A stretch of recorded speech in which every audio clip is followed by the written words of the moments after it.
Tes DNA pernah enggak? Nah itu agak nyablak Pak ya, mohon maaf ya. Orang Madura, Pak Suwatan apa nih hajarnya? Saya mau jadi gubernur Jakarta. Pak Jokowi maunya jadi Miswan, bukan saya. Oh, jadi Anda tuh tidak diharapkan oleh Pak Jokowi? Kalian jadi pejabat tuh kerjanya apa sih? Tapi sampai saat ini kan masih amburadul nih pemberantasan korupsi. Iya. Karena udah terjadi di mana-mana. Saya pikir yang berkuasa ini terlalu sombong dan angkuh. Paling repot sama orang berkuasa. Udah salah ngeyel gitu. Itu kita pusing. Wah ini kan gawat gitu loh.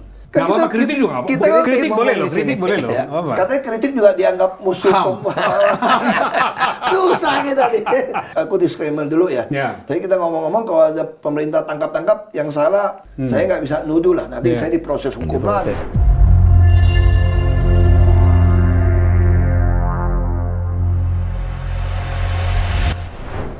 Pak Ahok, terima kasih Pak. Sama-sama Pak. Berkunjung ke tempat saya nih. Bagus Pak tempatnya Pak, enak. Bagus ya? Enak. Lumayan Parkirnya enak. Pak enak. Iya, mari sini. Iya. Ini ruang sahabat Pak Ahok. Jadi sahabat harus di sini. Oh di tengah ini ya. Thank you Pak Ahok. Makasih akhirnya datang juga. Di tengah gitu ya. Iya dong Pak. Kalau di restoran tengah ini yang bayar. Baik ya, mulai. Silakan Pak. Pemirsa, kita ketemu lagi nih. Saya kedatangan tamu yang setiap acara Ruang Sahabat selalu ada yang minta undang dong Pak Ahok. Iya, betul sekali. Kita punya Betul sekali. sudah puluhan episode ini untuk Ruang Sahabat. Selalu ada yang minta Pak Ahok lah Pak ini, tapi Pak Ahok yang paling banyak sering muncul. Dan saya sekarang penuhi permintaan para netizen untuk saya berbicara dengan Pak Ahok sebagai sahabat, sebagai teman di dalam banyak lapangan perjuangan di politik, pemerintahan, dan kegiatan-kegiatan kemasyarakatan lainnya. Pak Ahok, terima kasih ya. Terima kasih. Oke, Ini sama-sama, Pak. forum yang ditunggu banyak orang nih. Tapi ini kita akan dipandu oleh Mas Rizal. Makasih Pak Bud. Pak Ahok, makasih loh Pak sudah datang Iya, ya. sama-sama. Saya mau bilang ke Terima kasih. netizen bahwa permintaan Anda sejak awal episode ini ada bahwa undang dong Pak Ahok, undang dong Pak Ahok, kan bersama sama Pak Ahok, akhirnya kita penuhi. Pak Ahok hadir, saya tahu kenapa Anda meminta, karena Anda ingin supaya di forum ini ketemu dua orang sama-sama tukang pukul di pemerintahan. Sama-sama pemberani, sama-sama orang bersih, dan karena itu Pak Ahok mengatakan, Mas Rizal, waktunya nih, bulan puasa begini kita undang Pak Ahok. Oke nih kalau gitu. Pak Ahok sibuk apa sekarang Pak? Apa aktivitas? Selain jadi saksi di persidangan. Oh iya ya, jadi saksi Iya Pak, Senin kemarin kalau nggak salah. Aku ini sekarang jadi model iklan. Oh ya? Itu bener Pak. Model iklan apa tuh? Iklan baju, Oh, iklan gitu. produk. Oh fashion Pak. Oh, iya. Iya, Pak Ahok sekarang ini Jadi fashion kan? katanya Iya, mau jual cari perusahaan. model yang umur 60 tahun itu yang masih bajunya oke katanya gitu. Oh, Terus yang lucu, cocok kalau gitu. iya, Iya, iya. ada lagi, ini lagi deal juga, ada beberapa produk gitu ya. Nah, mereka juga bilang begini, menurut mereka, kalau saya yang pakai, orang nggak usah ditulis Ahok, orang udah tahu itu Udah tahu. siapa. Iya. Nah, jadi saya juga ada beberapa produk, mereka yakin kalau saya yang jualan, pasti barang ini asli Pak. Oh. Karena sekarang kan banyak yang Yang imitasi. Iya, iya. Nah, obat, salep, apa gitu. Nggak mungkin palsu lah kalau Pak Nah, Ahok. kalau saya kira-kira nggak gitu ya. mungkin palsu. Iya. Itu yang kedua ya memang kita jadi pembicara lah. Nah saya juga ikut jejaknya Pak Dahlan Iskan ini. Jadi tiap 2 bulan bawa orang coaching ke China. Ke China. Oh gitu. Jadi saya kenapa terima? Buat saya dibayarin, saya belajar. Makanya saya minta sama mereka, saya nggak mau ulang-ulang yang sama.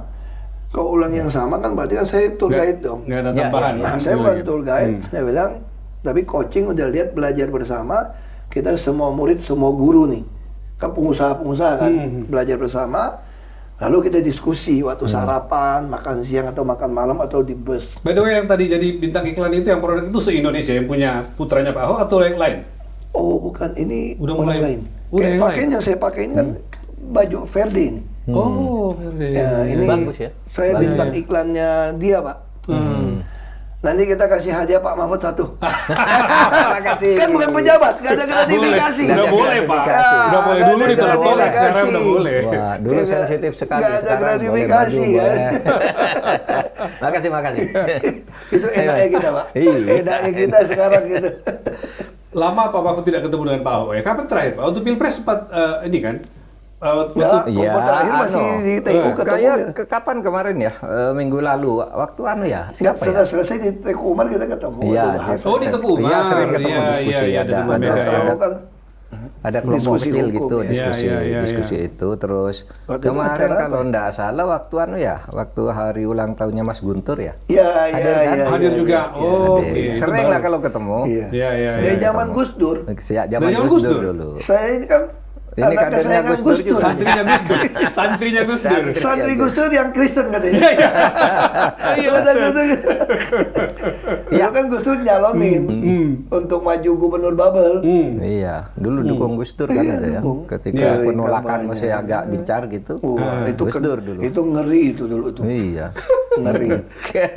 Ya gara-gara Gus Dur juga ngomong surat-surat itulah saya ngucapin itu tiru bahasa Gus Dur. Akhirnya saya sekolah 2 tahun. Udah 2 tahun. Aduh. Oke Pak, ini pendahuluan, ini pemanasan dulu. Pak, kita punya ada beberapa babak Pak, ya, supaya bisa agak komprehensif dan nanti fokus. Tapi ini ruang sahabat, jadi bebas bicara tentang nilai tentang persahabatan apapun Pak, apapun kita bicarakan. Yang agak-agak topik aktual juga boleh, yang lama-lama yang kaitannya dengan nilai dan inspirasi juga boleh, gitu ya, buat penonton kita. Nah, ini ada kita punya 4 kartu Pak Ahok. Saya akan tunjukkan tanpa perlu diundi, gitu ya. Akan tunjukkan karena ini akan menjadi kira-kira semacam subtopik dari bahasan kita. Jadi nomor 1 ada lantang teriak korupsi, gitu ya. Lantang teriak korupsi. Yang kedua ada soal bersih, berani dan belak-belakan, ya, bersih, berani dan belak-belakan. Lalu ada politik hitam putih, ya, politik hitam putih. Kemudian Pak Ahok toleransi dan keberagaman. Jadi ada 4 subtopik yang kira-kira bisa kita omongkan 1 jam, bisa juga 2 jam, Pak Ahok, nggak masalah. Nanti buka puasa sini. Buka puasa. kita buka puasa, parah. Bukber. Kita mulai dengan lantang teriak korupsi. Pak Ahok baru Senin kemarin Pak Mahfud jadi saksi di persidangan. Orang menunggu Pak, karena orang tahu bahwa kalau urusan dengan membuka-buka dan segala macam Pak Ahok dan Pak Mahfud. Itu juga yang menyebabkan kita merasa bahwa kesamaan Pak Mahfud dan Pak Ahok itu terutama berani lantang teriak korupsi. Dan ada beberapa yang lain, nanti kita bahas. Pak Ahok diceritakan dulu Pak, apa yang kemarin muncul di persidangan sehingga Pak Ahok menjadi saksi, tapi tetap bisa berdebat dengan mereka, berdebat dengan pengacaranya dan segala macam. Gimana ceritanya?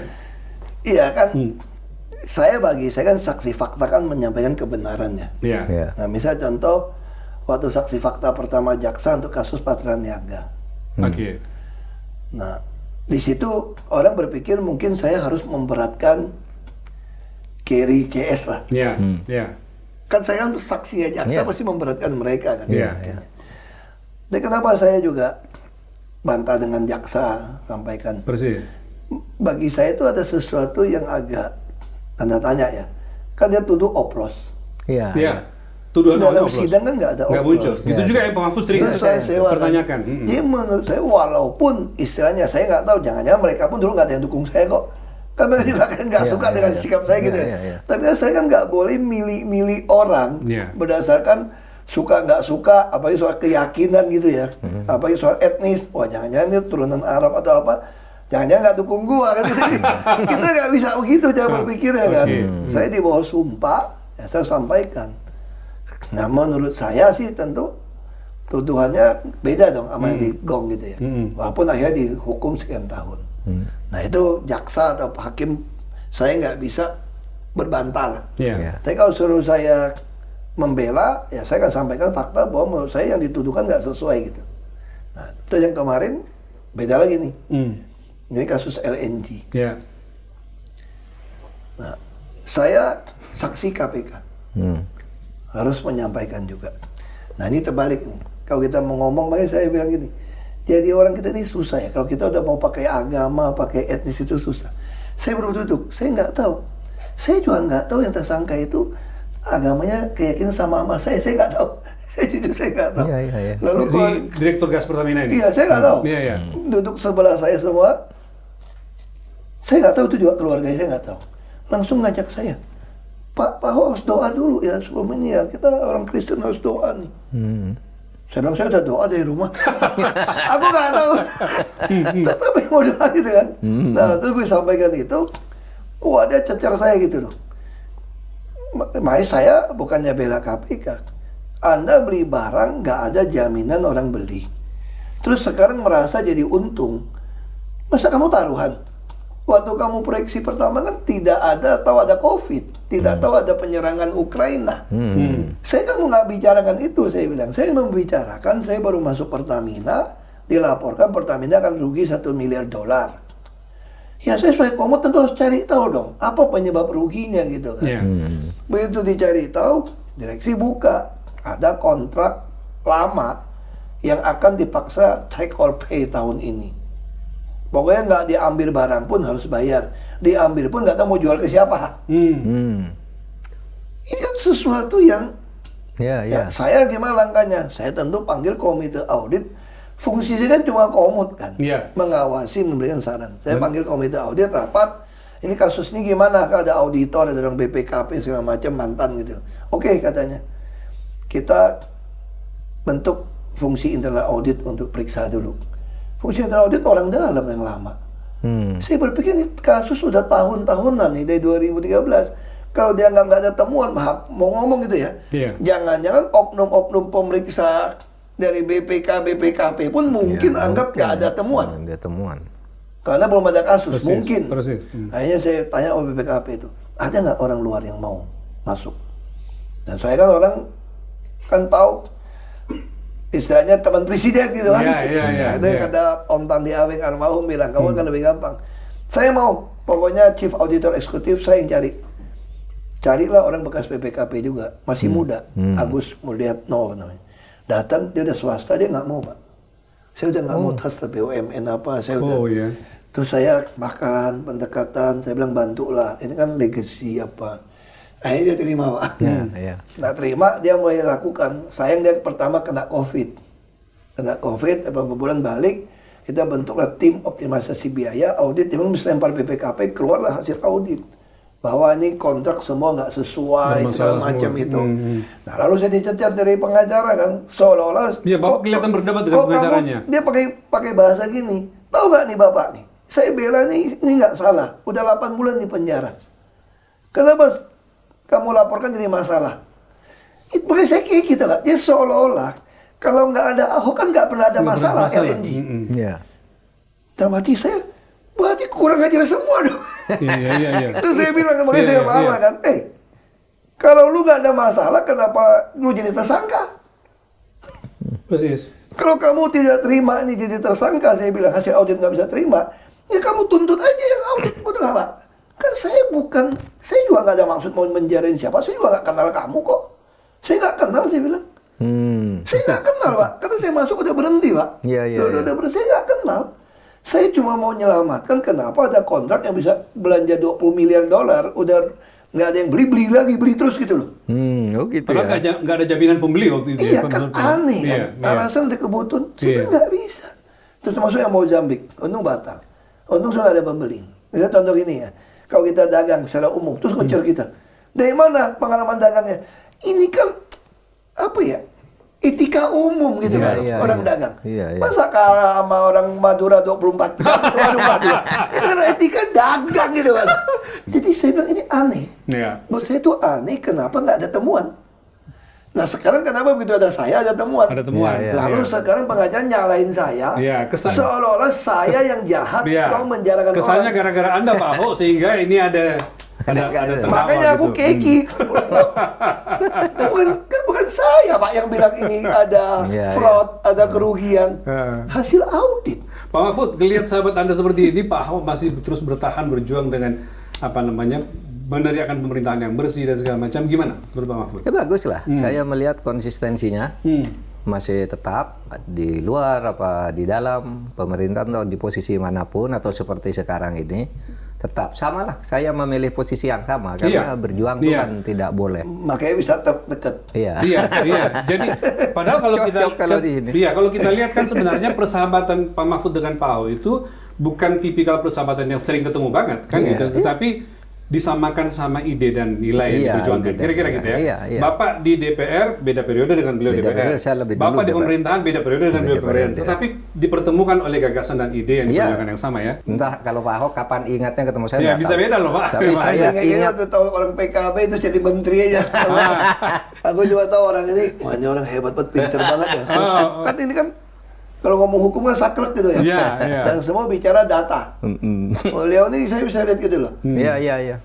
Terus agak nyablak Pak ya, mohon maaf ya. Orang Madura Pak Suwada apa nih hajarnya? Sama Pak Ahok. Ngomongnya juga keras gitu. Nggak lihat kanan 11-12 dengan Pak Ahok gitu. Iya, jadi waktu Nah, itu gimana, Pak? kan Kementerian Keuangan, Dirjen Pajak itu ingin menunjukkan bahwa pajak itu harus taat, dibayar sesuai aturan dan jangan lalu diberi contoh lah, ini loh orang yang membayar Oh, pajak. ditunjukkan ke publik. Iya, Iya. diskusi. Nah, di situ Dirjen Pajak itu berkampanye gitu bahwa pajak harus taat bayar pajak. Kita ada anunya itu. Ada slogannya tuh, Ada Pak. slogannya Iya. orang hebat. Orang bijak. Orang bijak bijak taat bayar pajak, pajak taat gitu. pajak. Lalu kami dianggap sebagai contoh orang bijak Iya. bayar pajak. Nah itu aja waktu itu Pak Ahok satu forum dengan Bapak ketika itu. bertemunya secara Bertemunya di situ. fisik, tapi sepak terjangnya sudah sama-sama tahu. Dia juga kan dekat dengan Gus Dur, saya dekat Gus Dur gitu ya.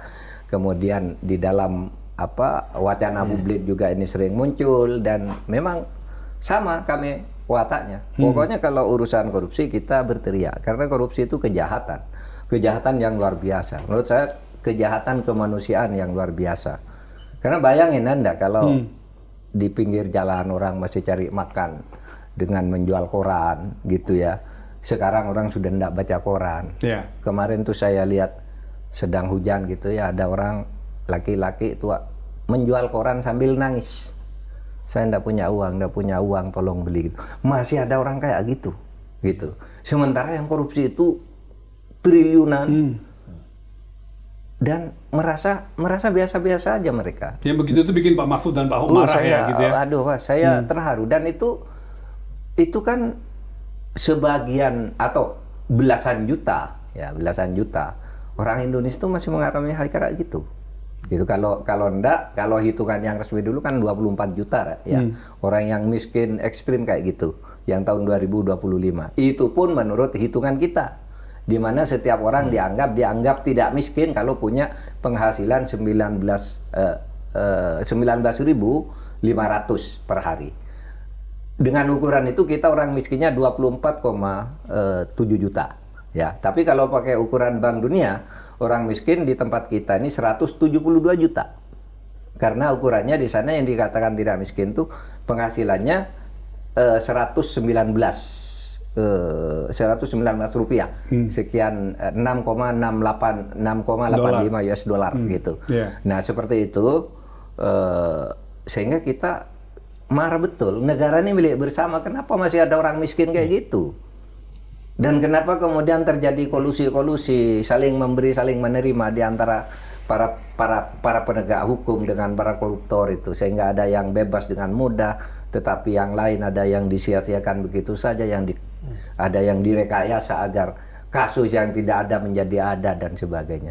Nah itu yang mungkin kesamaan saya dengan Pak Ahok, sangat sensitif kalau melihat yang kayak gitu. Pak Ahok, apa yang mendorong Anda untuk selalu berteriak tentang kalau penyelesaian korupsi? Ya, saya selalu percaya sama Pak Mahfud bilang kan, akar semua masalah Republik ini kalau satu korupsi. kata adalah korupsi. Oh, oke. Iya. Cuma itu sebetulnya. Itu ya akarnya. Nah, jadi kalau kita bilang cari satu kata ya cuma itu. Jadi kalau kita mau beresin bangsa ini sebetulnya harus dasar tuh nggak boleh ada korupsi. Saya kira negara yang maju, mau Singapura, mau China, mau negara Skandinavia ya, mau New Zealand, semua yang dilakukan itu. Kalau kita pikir logika aja ya, kita ambil contoh yang kadang-kadang kecil, Singapura, oke. New Zealand deh. New Zealand kan kota yang di pinggir. Yeah. Cuma lebih banyak dombanya daripada sapi gitu ya. betul. Tapi kenapa investasi gitu banyak orang tanam duit? Karena mereka pemerintah itu betul-betul bersih loh. Dan melayani. Makanya duit itu kan nggak kenal primordialisme. Iya. Jadi buat orang itu warna kulitnya itu sehingga duit ke sana nggak kalau begitu kamu ya? hukum jelas, kamu nggak malakin gua, terus kamu adil, ya saya taruh duit sama Anda. Dagang juga sama kan? Coba kalau kita dagang buka warung, Sekali aja kamu nggak bayar yang konsinyasi barang ke kita, dia ngomong langsung barang tutup.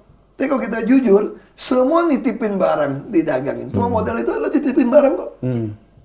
Nah sekarang kalau kita bicara apa yang Pak Mahfud dan Pak Ahok rasakan, Anda berdua kan cukup lama dalam pemerintahan ya. Pak Ahok ketika misalnya menjadi wagub dan lalu menjadi gubernur, seperti apa Anda melihat praktik penyalahgunaan dan korupsi itu Pak Ahok? Saya mulai di pemerintah tuh di DPRD tingkat 2. Di Belitung? Di Belitung. Oke.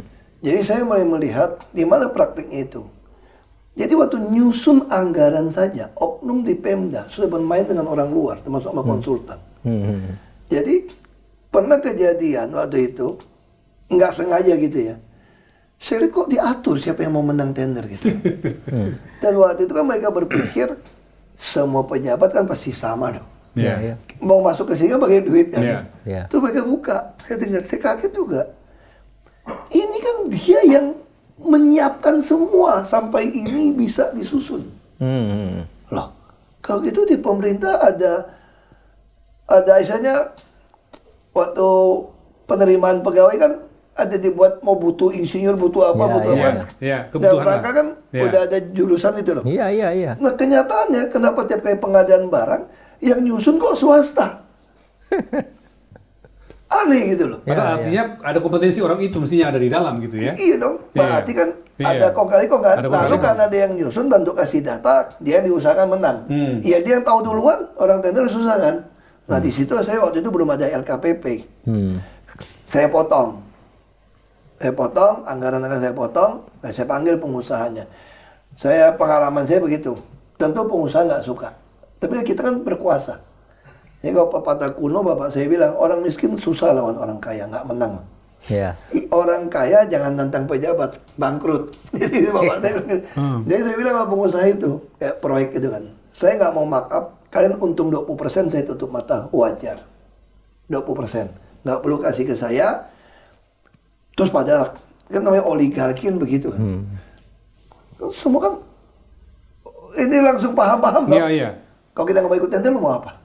Saya langsung bisa baca otak pikiran mereka. Langsung saya bilang gini, lu jangan macam-macam sama saya juga pengusaha loh. Saya punya BUMD kan. Kalau kalian nggak mau kerjain ini semua saya sapu oleh BUMD saya. Dan BUMD saya pasti bisa kerjakan. Terus saya lihat mukanya masih kayak, lu coba aja. Saya bisa baca pikiran kamu, saya bilang. Jadi Bupati Belitung Timur bicara lah yang... Saya bisa baca pikiran kalian. Kalian pasti berpikir pegawai dari mana? Gua kasih tahu lu. Pegawai lu gue bajak 2 kali 3 kali gajinya. Nggak mungkin setia sama lu nggak ada proyek pasti ikut gua. Nah sekarang kalian tinggal pilih ya, mau kerjain semua jalanan bagus, saya nggak mau ulang-ulang hot mic-nya, atau saya ambil alih saya kerjain, lu bangkrut semua aset lu gue beli, nanti bank semua gue ambil alih, gue BUMD. Hebat. Aku gituin, Iya. takut pak. Takut ya. Makanya jalan di Belitung tuh mulus kan. Itu ya. Mulus semua hasilnya. Ini serius kok. Jadi sebetulnya tuh kita jadi penguasa itu ya. Kalau mau tuh paling enak itu. Paling enak. Cuma memang paling enak tuh bukan jadi DPR kita pak. Iya. Susah lah. Paling enak tuh jadi pengambil kebijakan ya, penentu kebijakan eksekutif. Eksekutif. You jadi bupati, gubernur. Eksekutif yang benar, yang bersih, mikirin rakyat itu pasti. Makanya saya bilang ke Pak Mahfud, harapan kita tinggal di presiden sebenarnya Pak. Iya. Kalau secara konstitusi ya. Iya. Kalau dia mau lakukan ini semua, ini betul-betul pasti bisa. Nah, belum lagi ngomong tambang, Pak. Tambang nih, Pak. Ini lucu nih, Pak. Ini korupsi ya. Korupsi itu macam-macam. Saya di dalam tuh saya jadi paham. Ini karena memang datang kan, misalnya contoh minta sawit. Minta lahan sawit nih, bos. Biasa kan ada partner lokal. Bos dari Malaysia lah, dari mana datang. Langsung nawarin gini. Pokoknya kalau Pak Bupati kasih izin, jangan khawatir Pak Bupati, kita siapkan CV-nya semua, PT-nya, Pak Bupati ditanamin 10%. Jadi kalau saya kasih izin 30.000 hektar, saya punya 3.000 hektar sawit nih. Nah ini dia diurusin, nanti kalau udah panen, bisa hasilnya mungkin 1 juta per hektar. Ya 3 miliar per bulan lah. Ya tiap bulan kita... Itu baru dari satu proyek ya, belum yang lain. Ini ngomong ini kan, ini ngomong korupsi cara gitu kan. Nah terus saya bilang, rakyat aja tuh nggak punya. Jadi ide saya waktu itu, tapi sayang kan balik lagi ke pemerintah pusat kan banyak. Plasma itu banyak bohong, saya bilang. Inti plasma itu banyak bohong. Banyak pengusaha itu pakai nomini nama orang Iya. pegawai. Namanya saya usul waktu itu, saya punya cara yang betul-betul baik. Kita kan ngerti bangsa kita punya koperasi kan. Nah saya mendambakan tiap desa yang ada buka sawit, plasma itu adalah milik desa. Oke. Tepatnya koperasi desa. Jadi bukan merah putih, saya udah usul ini agak beda nih. Jadi beda nih. Dan belum muncul nama merah putih waktu Iya. itu Pak Ahok baru sekarang. Maksud saya ini koperasi desa, setiap orang yang berpenduduk KTP desa itu adalah anggota otomatis. Sehingga dia tiap tahun dapat dividen. Lalu bagaimana yang ngerjakan? Kan ini Indi Plasma cuma pakai nama doang. Nah perusahaan induk ini silakan kelola ini. Nah orang desa harus diutamakan kerja di situ. Kalau dia kerja di situ, dia dapat gaji plus dapat dividen Dividennya. dari sawitnya. Dari sawit. Nah sehingga akan kaya sama kayak Finlandia, termasuk kayu. Iya. Kayu juga sama. Orang mau dapat izin kayu di desa ini silakan. Nanti kita tinggal bilang, misalnya hasil panen kayu itu atau dari panen sawit itu saya nggak mau bagi untung, saya bilang. Kalau bagi untung kamu bisa bohongin saya, bisa bohongin dong Pak. Sama kayak kita punya toko kan. Iya. Saya bilang orang kampung lebih pintar, ada toko pinjam dagang dapat revenue sharing kan. Iya. Nah yang saya tawarkan itu, misalnya Anda panen sawit di desa saya, yang bagian saya gitu ya, bagian desa itu 10 ton. Berarti mungkin 1 sampai 2 ton adalah milik desa. Yang kamu bisa beli dari orang desa, atau orang desa ini boleh jual sendiri. Sehingga tujuannya apa? Nanti desa-desa itu udah punya barang seperti ini, kalau dia ditekan harga, kita bisa patungan dengan BUMD atau dengan pinjam bank, bikin pabrik kelapa sawitnya. Karena tiap desa sudah punya, Masing-masing Sudah punya. ada Iya. barang, Iya. bukan bagi duit loh. Iya, Saya iya. nggak mau bagi duit. Iya. Nah sama juga kayak tambang, karena kayak kayu. Anda mau potong kayu, kan ada aturan kayu. Orang desa pasti ikut awasin, nggak mungkin curi. Karena dia tahu ini kalau dia bisa potong 5 pohon, 1, 2, 3. Nggak mungkin potong 5. Kalau dia potong 3 ini kan berteduh untuk Muncul lagi. Iya. Hutan kan cepet. Iya. Dan Indonesia untung, Finlandia bisa 70-90 Finlandia bisa tahun. begitu Pak, betul. Dia tujuh 70-90 Betul, tahun. lebih lama. Kita 10 jauh tahun, kita jauh lebih 20 tahun cepat. udah jadi. Persis. Nah, persis. coba kalau sistemnya saya bilang, pengusaha mau potong kayu boleh. Hasil panen berapa? 100.000 batang log ini. 10%-nya adalah milik desa. Desa. Dia mau jual ke kamu wajib beli. Kalau dia nggak bisa jual, atau dia jual ke orang lain atau pakai untuk desa. Nah sehingga dengan cara orang desa pasti ngawasin itu. Karena semua orang desa tahu ini. Menjadi milik bersama gitu ya. Milik bersama. Iya. Iya, Pak Ahok ini lagi bicara tentang praktek di desa. Nah, nasional sama ini. Iya, nggak, maksud saya bicara tentang praktek yang bahkan di kabupaten sudah ditemukan, Pak. Ya. Gitu ya. Ini artinya menggambarkan bahwa betapa besarnya praktik korupsi itu. Oh, iya. Pak Mahfud melihat bagaimana? Iya kan, saya katakan kalau di Indonesia ini semua lini itu korupsinya luar biasa. Oleh sebab itu, saya satu hal tadi yang menarik.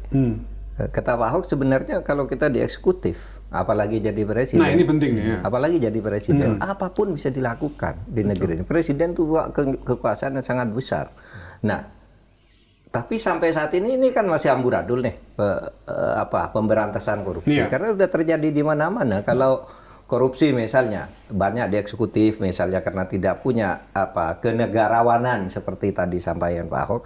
Sebenarnya di legislatif juga luar biasa karena di legislatif itu anggaran belum ada, korupsinya sudah ada. Begini, ini misalnya mau nyusun APBN, saya anggota DPR, Anda bupati, Anda gubernur atau siapa, itu bisa pesan mata anggaran kepada saya sebagai anggota DPR. Pesan mata anggaran? Iya, ya? tolong dipasang ini.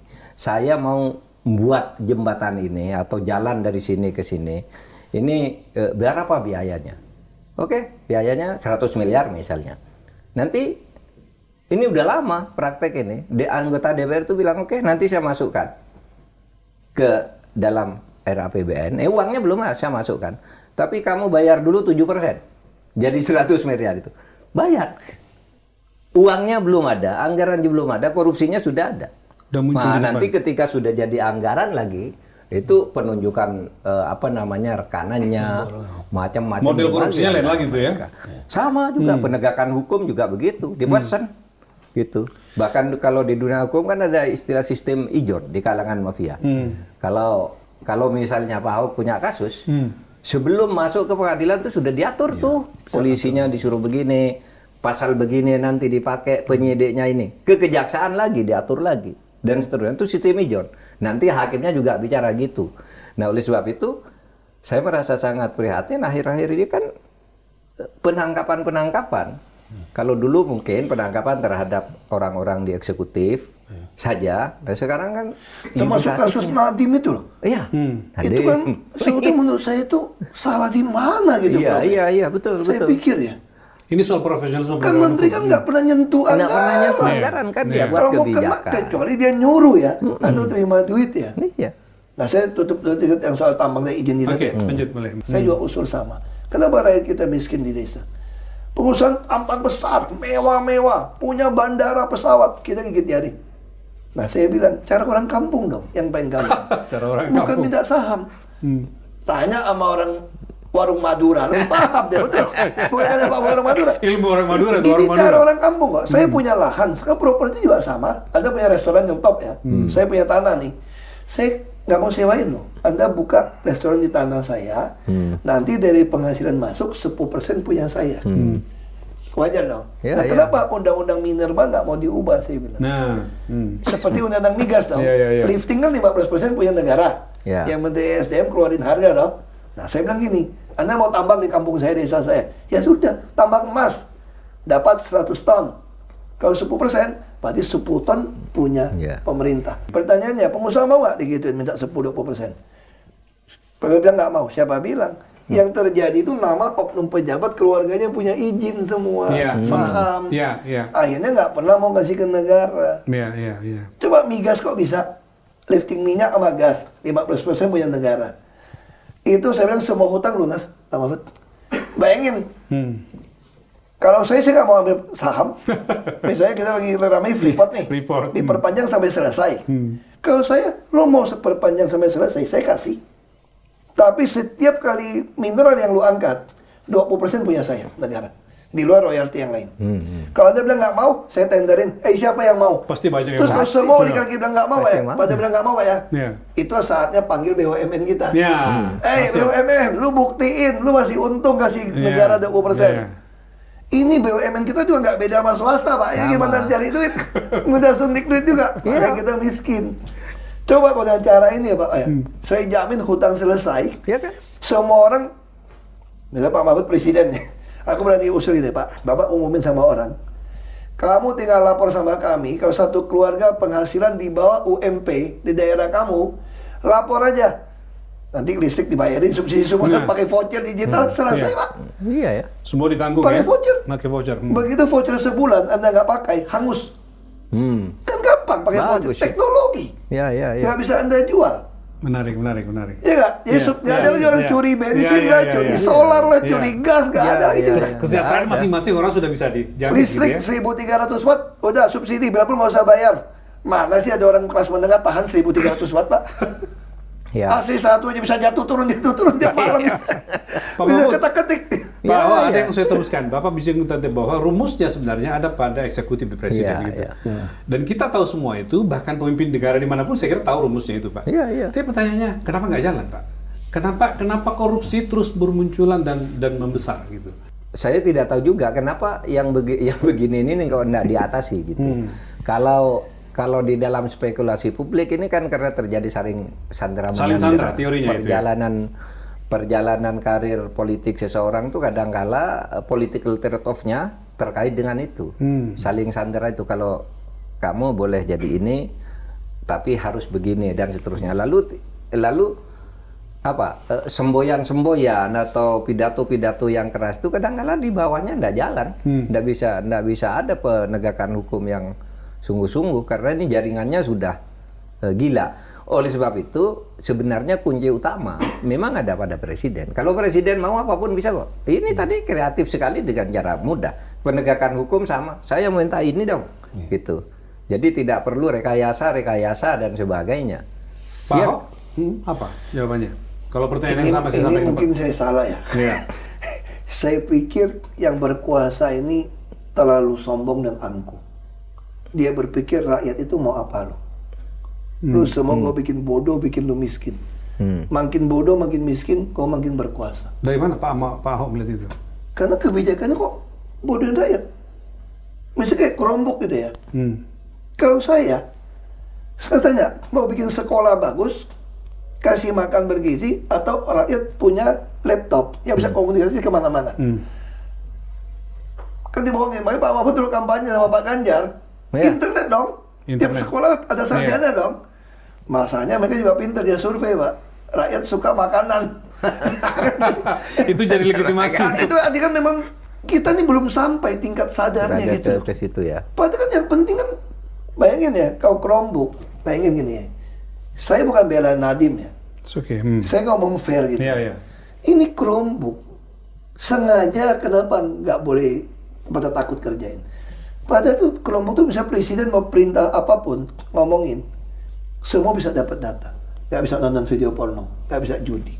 Dan operating system sekali beli $30, udah include di laptop, yang 3 juta, 4 juta, 5 juta paling gitu ya.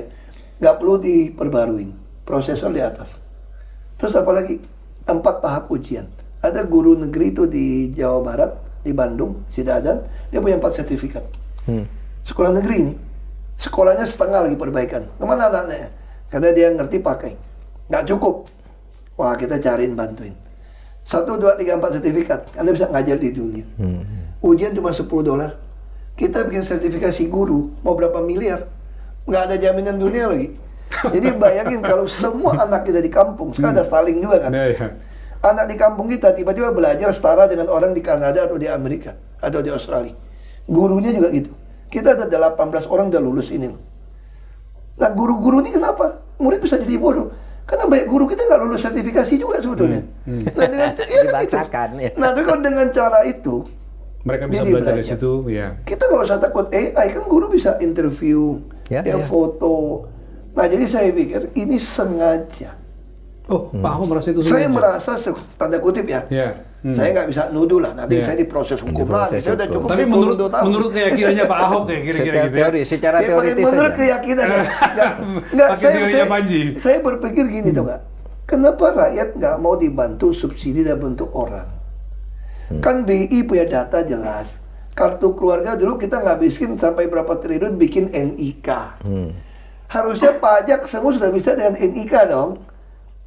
Semua buka bank, rekening bank. Saya waktu di Jakarta dulu, saya bilang gini, mohon maaf ya, kalau nasibmu kurang baik, kurang beruntung, kamu wajib punya rekening bank.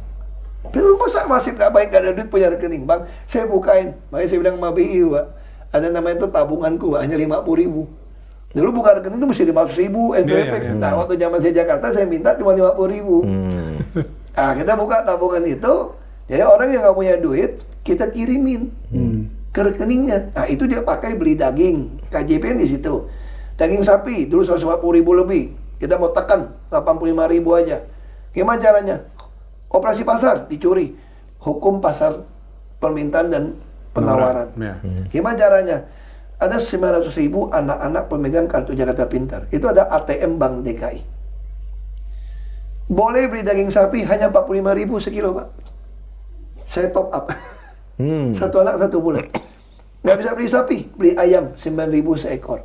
Nggak bisa beli ayam, telur 8.000 seekor, sekilo. Saya top up. Langsung kebutuhan turun harga sapi semua. Nah, saya gunakan BUMD beras Cipinang. Saya bilang sama pedagang beras, kalian sewa tempat kita ya. Kalian kan pedagang. Pedagang tuh mau stabil kan. Bukan spekulan kalian. Nah, kalau mau stabil, nggak ada mainin harga. Kita akan lead kalian. Langsung kita beri beras ke petani.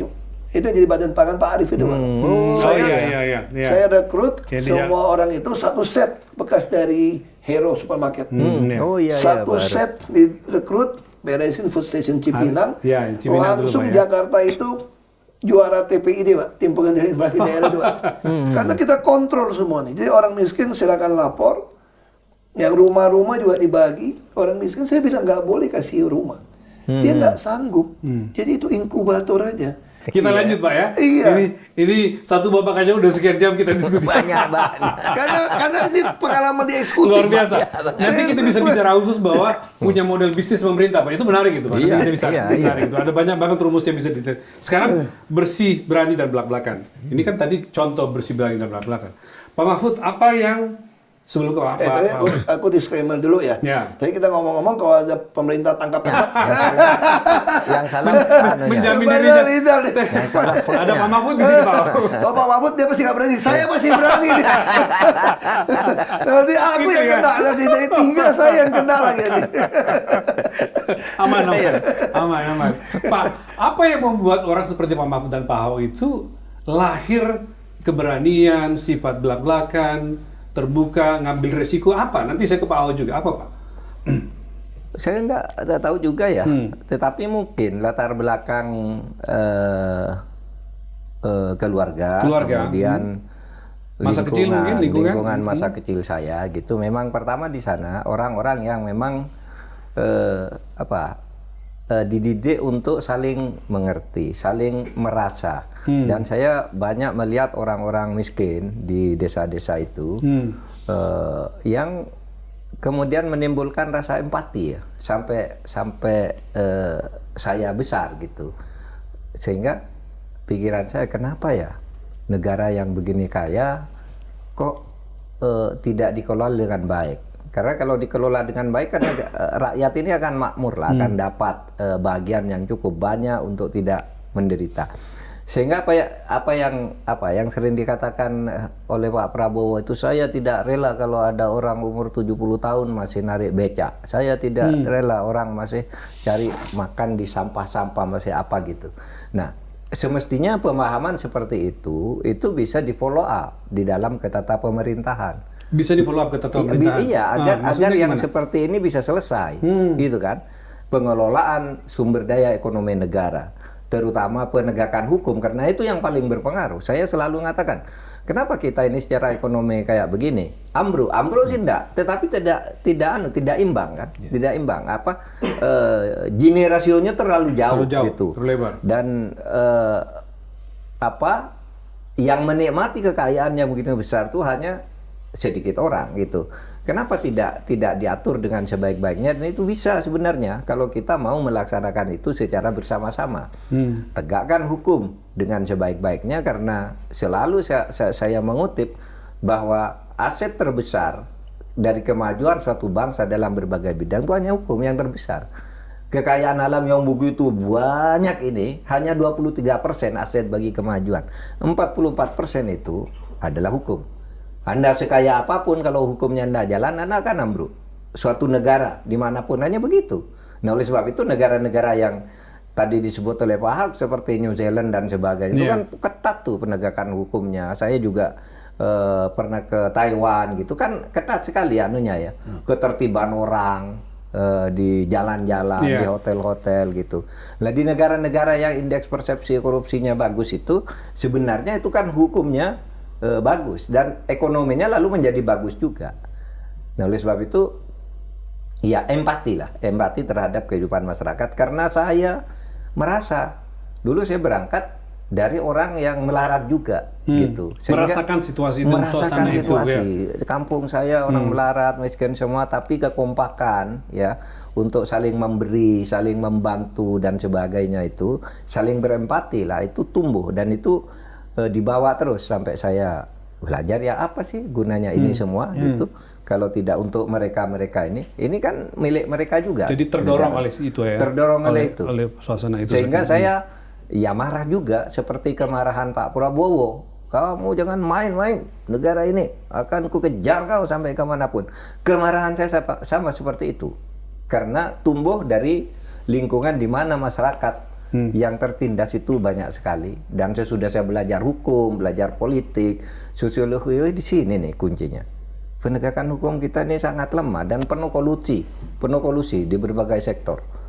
Oleh sebab itu, ya saya akan selalu berteriak aja, karena kan bisanya gitu loh Pak Ahok, kalau diberitahu, kan kalau kamu mau berjuang, kalau kamu punya kekuasaan, gunakan kekuasaanmu. Tapi kalau kamu kekuasaan tidak ada, kamu punya mulut untuk bicara, untuk berteriak, meneriakkan kebenaran, Tapi kalau nggak bisa lagi udah berdoa saja. Itu selemah-lemahnya iman kata ini ya. Selemah-lemahnya Kalau iman, dalam agama gitu. Islam ya. Sebelum didoakan katanya. Sebelum didoakan. Nah itu kalau Ya, Pak Ahok saya mau teruskan ke Anda. Saya nggak tahu persamaannya apa tadi dengan Pak Ahok, tapi saya pengen dengar Pak Ahok soal penegakan hukum. Apakah Anda setuju dengan Pak Ahok tadi mengatakan bahwa penegakan hukum itu menjadi hal yang sangat prioritas di negeri ini? Iya, betul. Gimana? Saya setuju banget. Makanya di situ juga sampaikan kunci di presiden. Bayangin yang angkat jaksa agung presiden. Iya. Sekarang kontrol KPK, Barreskrim, Polri, Iya. bahkan semua orang mau naik eselon 1, bahkan mau jadi perwira, semua di presiden. perizinan juga di semua presiden. presiden. Jadi kita bisa bayangin, kebijakan bisa presiden. Bahkan kalau sampai nggak jalan pun, kalau dia bilang itu penting, undang-undang cipta kerja aja orang nekat pakai perpu kok. Ya. Saya kira Iya, rakyat iya. manapun nggak akan pernah marah kalau dikeluarkan perpu yang akan membuat negara jadi baik gitu Iya, Pak, ya. iya. Nggak Iya, mungkin. Pasti orang akan dukung. Artinya kalau niatnya presiden itu murni untuk rakyat, mestinya bisa jalan dengan baik. Kan? Niat Kira-kira sama, gitu kan? sama nekat kali ya, berani. Sama berani. Berani yang penting. Nah, banyak kadang-kadang berani ini. Nah, dari saya setuju juga. Kenapa bisa? Saya kira yang didikan orang tua. Ya. Orang tua. Orang tua, ya kita beruntung lah punya orang tua. Kalau saya memang dari kecil lahir udah pakai sepatu enak gitu Pak. Iya. Kita memang- Iya, tidak kita- bisa tidak masuk kategori yang Tidak seperti Pak masuk Mahfud kategori, kalau dari iya. sisi masa Tapi kecilnya saya Ahok. beruntung di Belitung orang miskin tuh butuh pertolongan pasti datang ke rumah bapak Ya. saya. Oke, jadi ada interaksi. Jadi ya, tahu Pak. juga kan. Nah, kan tempat saya 93% kan Melayu Muslim ya. Melayu Muslim. Jadi bapak saya itu sering bantu. Makanya bapak saya bilang, kita tuh nggak bisa bantu orang miskin gitu banyak. Ini bukan tugas kita, tugas pemerintah. Makanya bapak saya bilang, saya sekolahkan kamu harusnya tuh jadi pejabat untuk bisa Kesempatan besar menguasai membantu. Membantu Buat orang. kamu nggak bisa. Dengan saya bilang, mana mungkin kita jadi pejabat, kita mau jadi konglomerat. Pikirannya gitu. Pikirannya gitu, Iya, ya. pikirannya kan, ini kan Tapi ketika Anda menjadi ini kan bukan istilahnya ikan mujair dimasukin ke air laut kan kita repot. Anda kan sempat merasakan posisi yang penting Pak Ahok ketika menjadi gubernur ya. Anda merasakan Makanya betul saya itu lakukan itu. bisa betul-betul membantu orang, menertibkan segala macam. Jadi orang Terasa tanya betul. sama saya, Hmm. kamu lebih enak mana? Sekarang apa dulu jadi gubernur? Saya bilang tergantung, enak buat siapa? Kalau enak buat pribadi, enakan sekarang saya bilang. Orang mau kasih saya apapun saya boleh terima, nggak ada gratifikasi. Tau? Iya. Naik pesawat private jet teman juga boleh. Semua nggak ada Nggak ada beban, gratifikasi. nggak ada beban. Ya. Tapi yang nggak enaknya apa sekarang saya bilang? Orang minta bantuan saya nggak punya dana taktis lagi bantu orang. Dulu bayangin ya kalau kita jadi pejabat. ya. Pejabat. Rumah sakit bilang kurang pasien, wah orang serasar gitu. Langsung saya panggil, bikinin tambah ruangan. Nggak bisa Pak, mau tender mau apa? Saya cari ketemu. Kenapa nggak desain and build? Nggak ada aturannya. Saya datangin Pak Kuntoro. Ya, Pak Kan Kuntoro. UKP 4. Iya, Karena Pak 4. Kuntoro almarhum ini teman baik bapak saya. Kuntoro Mangkusubroto. Iya. Oh, oke. Pak Kun, ini nggak ada aturan gini-gini. Dia telepon Pak Agus Raharjo tuh Pak. Depan saya nih, Gus, ini depan saya Basuki nih. Dia nggak tahu apa. Sebagai kepala ini ketua UKP 4. UKP 4. Itu bukan Pak Agus Raharjo-nya. Iya, dia LKPP. LKPP. LKPP. Saya nggak mau tahu, bikinin buat Basuki. Dia maunya desain and build. Jadi provinsi pertama, jadi rumah sakit sama isi dulu bisa 4 tahun baru beres konsultan. Dengan cara desain and build, di bawah 2 tahun langsung bisa masuk orang Pak. Gitu ya? Saya langsung bangun di Pasar Minggu, bangun di Koja, Tamai, bisa 1000 bed tuh. Parakan. Nah itu enak. Terus apa lagi grup? Orang lapor sama saya, Pak ini ada orang gerobak Pak. Orang sakit di gerobak. Waduh. Kirim saya. Iya, Biasanya saya sakit ketemu di orang. gerobak. Saya langsung kirim ke grup kesehatan. Langsung siap. Terus langsung laporan. Mohon maaf Pak, KTP-nya bukan Jakarta. Gua nggak mau tahu KTP Jakarta aja ada kurang ajar. Ini orang bantu pokoknya. Wah langsung bantu. Terus nggak ketolong meninggal. Meninggal gimana nih Pak? Lu punya ambulan, lu punya mobil jenazah. Kenapa nggak antar pulang ke Jawa? Nggak usah bayar. Ah, itu enaknya. Iya, bisa membantu orang. Bisa langsung membantu ada ya. Terus kuasa saya untuk punya membantu orang. bantuan itu ya. Saya tiap bulan itu uang operasional itu bisa habis 1 miliar lebih itu habis untuk tebus ijazah. Jadi banyak orang susah. Udah lulus nggak bawa ijazah asli. Utang 3-4 juta. Lalu dia mau kerja mau ngelamar susah. Itu lapor ke saya bayarin. Nah yang gawatnya saya masuk ke tahanan, orang minta juga terus. Serius ya Pak. Waktu ditahan. Kan orang tahunya saya kan. Sampai hari ini Pak, Bapak kalau periksa HP saya Pak, pasti ada yang minta bantuan Pak. Jadi sampai sekarang saya masih ada pegawai yang akan pergi ngecek, bener nggak? Begitu. Tadi ada yang ngadu lagi, nggak bisa bayar kos. Waduh. Janda, dia kerja mengangkut Gojek, motor, nggak cukup. Motor rusak, dicek betul. Nggak bisa bayar. Ngadunya ke mantan gubernur lah ya. Terus kadang-kadang saya protes, tau nggak? Kalian di pejabat tuh kerjanya apa sih? Kenapa nggak kasih satu nomor supaya DPD jangan cuma ngurus konstituen gitu loh. Ya, Iya. ya. Nah terus kalau di Jakarta ada IMA kan, dia sekarang untuk Jakarta kalau ada ijazah nyangkut saya udah nggak pernah keluar duit. Saya suruh anggarkan. Kan kita tahu dong, berarti banyak yang kayak gini kita anggarkan. Dulu kursi roda kita bantu. Jadi jadi pejabat kalau untuk nolong orang itu betul-betul enak. Bukan duit kita. Iya. Saya pernah dikatain dari Dan itu kenikmatan Pak Ahoy sudah membantu sekian banyak saya orang. pernah untung 140.000 US dollar pabriknya sebulan gitu ya. Zaman itu senangnya kalah dengan senang bisa nolong orang. Nolong Iya. orang. Misalnya kita ketemu orang butuh bantuan, suruh bantuin langsung. Yang secara Mau pribadi, rumah susun. secara pribadi Anda nggak dapat apa-apa dari situ ya? Makanya saya bilang senangnya itu mengalahkan waktu kita untung 140.000 US Iya, dollar. iya. Itu yang saya bilang. Ada senangnya yang Iya. nggak bisa kita betul-betul senang gitu loh. Makanya itu ada nenek-nenek gitu saudara ngomong gini, lu miskin lu Hok, jadi pejabat, nggak mau korupsi gaji kecil. Terus aku bilang, aku pasti lebih kaya. Nah yang mana lu lebih kaya? Nggak mau korupsi. Karena gua bantu orang miskin nggak pakai duit gua lagi. Dan bukan cuma nggak pakai duit gua bilang, saya kemana-mana dibayarin. Bayangin, tiba-tiba rumah saya listrik dibayarin, bensin saya dibayarin, untuk Iya. survei-survei dibayarin. Membantu banyak orang tapi duit nggak keluar kira-kira. Dan gitu dapat ya. duit, dapat gaji. Dapat duit, dapat gaji. 10 kali dari PP1 masuk. Pak Mahfud, jadi penting memang memiliki kuasa itu. Untuk apa tuh? Tapi ini dulu, Hmm. seneng kalau bisa membantu orang Bisa itu membantu penting. orang. Jadi kalau kita tuh merasa senang kalau misalnya bisa menyenangkan orang lain, bisa membuat orang tersenyum, bisa membuat orang bira tuh senang sekali. Kita bahagia. Tapi juga harus marah kalau ada orang sewenang-wenang kepada orang lain. Suka mengambil hak-hak orang lain, berlaku tidak adil. Kita harus marah tapi juga harus senang kalau ada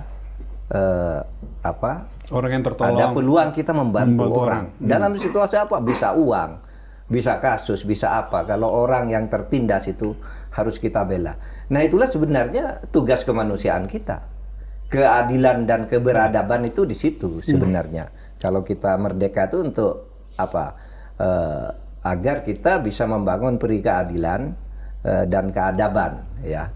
Nah itu yang harus menjiwai kita. Nah kalau persoalan kita bisa membantu orang kalau kita itu punya kekuasaannya, memang begitu.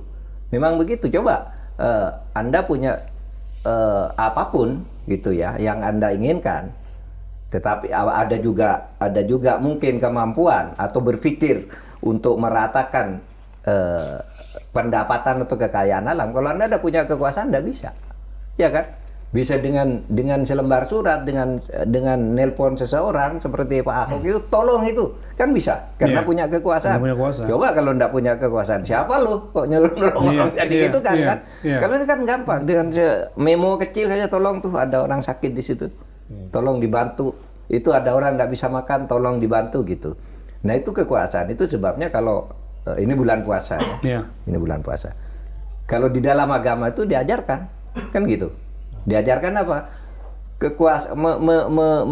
Melaksanakan kebaikan agama itu adalah saudara kembar dengan punya kekuasaan. Anda mau melaksanakan ajaran agama yang bagus bagi kemanusiaan untuk nolong orang, itu tidak akan tidak akan bisa berjalan baik kalau tidak dituntun oleh moral agama. Tapi kalau Anda punya moral agama kok tidak ada kekuasaan, juga tidak ada gunanya. Oleh sebab itu berbuat baik, menggunakan kekuasaan, melaksanakan perintah-perintah kebaikan agama atau ajaran leluhur kita yang mulia itu dua hal yang tidak bisa dipisahkan gitu.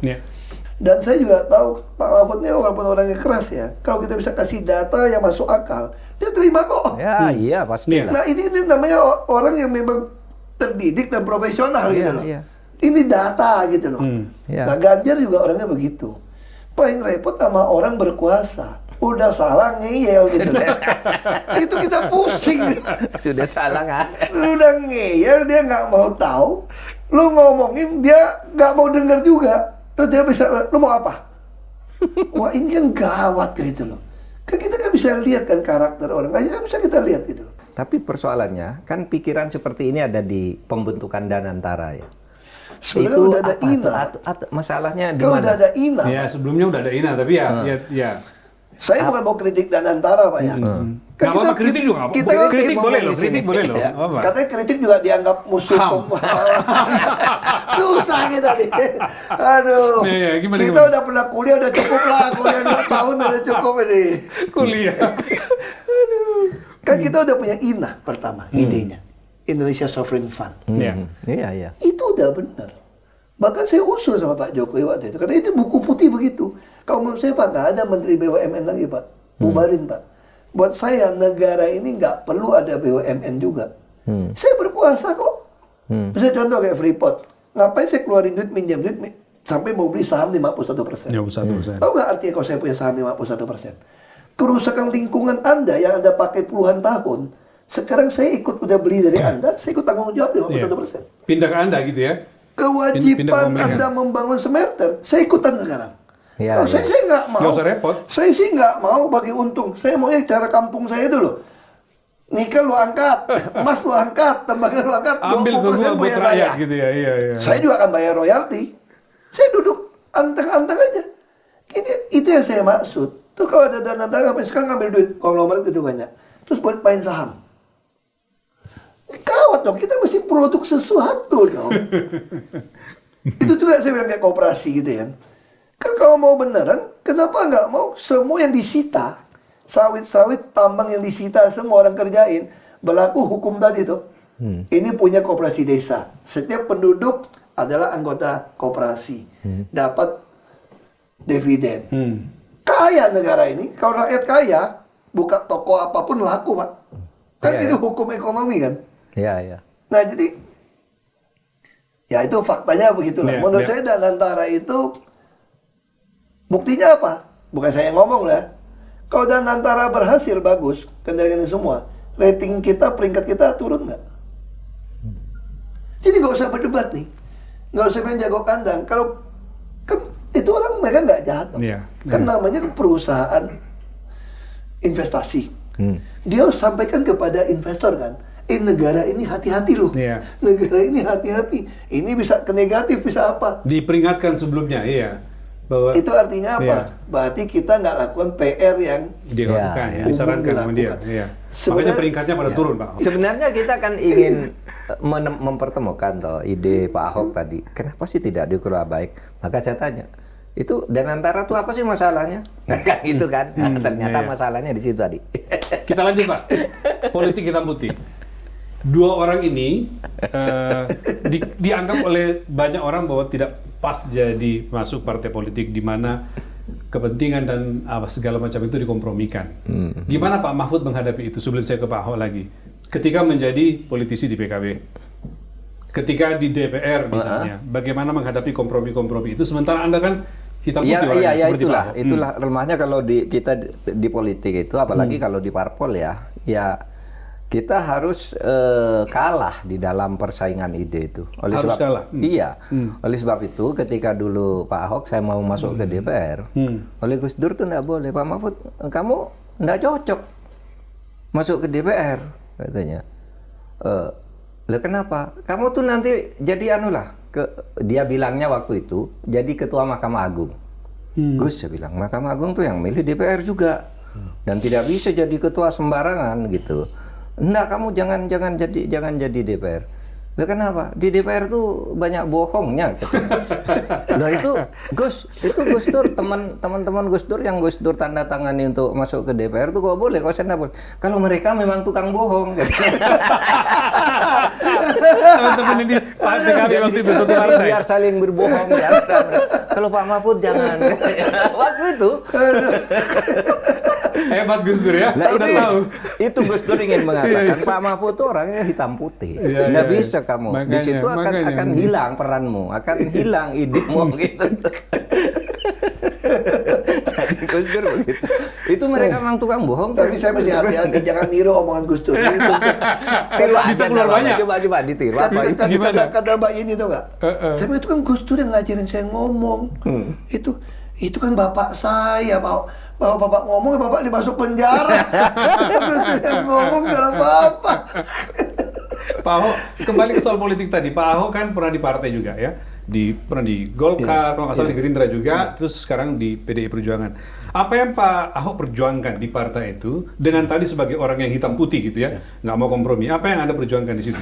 Saya jujur aja tuh, saya nggak pernah target mau legislatif. Oh, oke, nggak pernah target. Saya target saya itu eksekutif. Eksekutif. Makanya ketika saya memulai teori ini, saya berpikir dulu, saya mau jadi bupati nih, beresin. Supaya orang miskin nggak datang ke rumah saya. Itu aja pikiran saya nih. Saya tuh tugas saya itu. Dan bapak saya pesan gitu. Terus berantem sama pejabat, tutup pabrik saya.